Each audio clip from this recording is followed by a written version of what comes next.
осередків полум'я, яке охоплює Російську Федерацію і путінський кремлівський режим, хай би як він не цементував його своїми п'ятими перевиборами, а вони крокують по території Росії, вони всюди з'являються, вони підпалюються і природнім шляхом, і шляхом повернення до Росії росіян із російським паспортом для визволення території від Путіна, і шляхом приходу і для участі у виборах, і взагалі для того, аби освіжити російське життя українських безпілотників, зокрема по воєнних законних цілях, а головно по нафтопереробних об'єктах. Б'ємо економічно, б'ємо в воєнному плані, б'ємо потужно. Удар по Слов'янському нафтопереробному заводу в Росії, який трапився, нагадаю, в ніч на 17 березня, про що ми напередодні говорили в цій студії, став щонайменше 9-тим ударом України по російських НПЗ за останні тижні. Про це йдеться в новому свіжому зведенні Американського інституту вивчення війни. Аналітики ЄСВ звернули увагу на нові повідомлення про те, що в ніч 16 на 17 березня СБУ, служби спеціальних операцій та сили безпілотних систем України завдали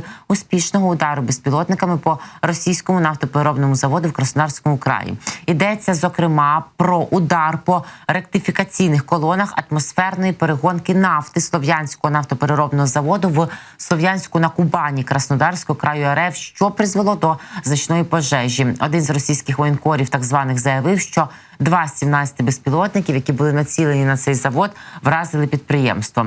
Суспільне із посиланням на джерела повідомляло, що лише дрони СБУ вже завдали успішних ударів по 12 нафтопереробних заводах в Росії. А таку ж цифру наводило також 17 березня агентство Reuters, уточнюючи, що в підсумку не враховано удари дронами ГУР та іншими ще й безпілотниками. Один з російських воєнкорів заявив, що український удар по Слов'янському нафтопереробному заводу є 9-тим ударом України по російських нафтопереробних об'єктах за останні тижні. Інший так званий російський воєнкор визнавав, що українські удари по нафтопереробних заводах є більш серйозними, ніж удари по паливних складах, оскільки міжнародні санкції проти Росії ускладнюють здатність Росії ремонтувати технологічно складні нафтопереробні підприємства. Ефективність таких влучань по нафтопереробних заводах аналізує і видання Bloomberg вже в плані економічному, а не лише такому воєнно-ремонтному.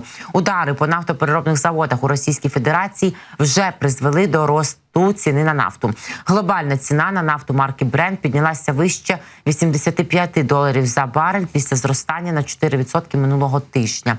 Удари безпілотниками по нафтопереробних заводах у Росії призвели до найбільшого у році тижневого зростання глобальної ціни на нафту. Про це 17 березня повідомило видання Bloomberg. Згідно з останніми звітами, глобальна ціна на нафту марки Brent піднялася вище $85 за барель після зростання на 4% минулого тижня. Тоді як West Texas Intermediate торгується приблизно $81 за барель. Ціни на нафту вийшли з обмеженого торгового діапазону, який домінував у перші місяці року, коли ціни досягли найвищого рівня з листопада.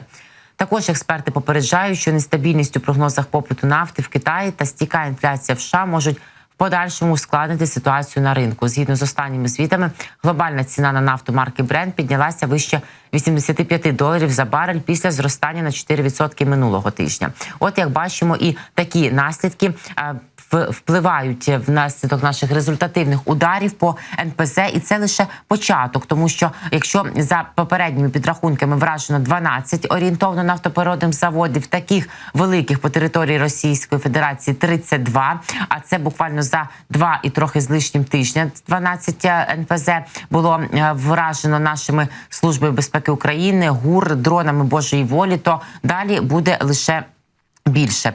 Ну, а на Російській Федерації дуже радіють ось цим так званим перевиборам Путіна. Концерти там маразматичні, ці скликають, мракобесійні. Буде, напевно, боюсь уявити, що буде робити Газманов цього разу. Він то відтискатися любить з підлоги для чогось. Я оце завжди кажу, що їх ніхто не просить, але вони ці циркові дійства влаштовують. Так от, радіють вони не лише тому, що Путін в п'яте ще на 6 років, це він так думає, звісно, 6 років в нього немає, всадив своє заднє місце в кремлівський трон. Радіють вони і тому, що в них там руська весна, да, на території тимчасово окупованого Криму.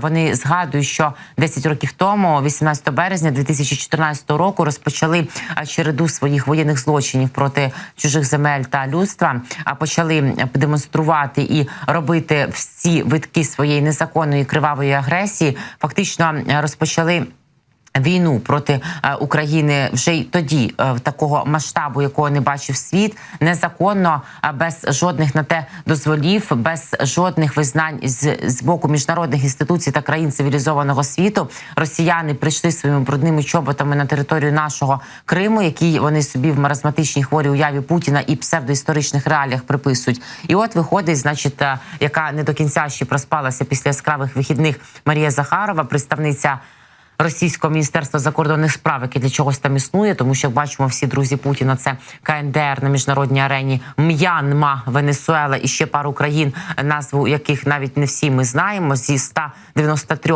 країн світу, то отак хіба до десятка не збирається, хто ще може Путіна привітати, хто може його визнавати. Лукашенко там каже, до речі, теж ошеломляючий результат, ошеломляючий. По телефону поговорив, привітав. Ну, ось, значить, і ці радіють, виходить Захарова і нагадує, що 18 березня 2014 року було підписано, про це вона, звісно, не каже, що з порушенням всіх норм міжнародного права, статуту ООН, порушенням територіальної цілісності чужої держави, але це ми нагадаємо, ми пам'ятаємо і світ пам'ятає. Захарова нагадує про свій воєнний злочин, щоб раптом теж собі балів додаткових заробити, це хай робить, а це все теж запишеться.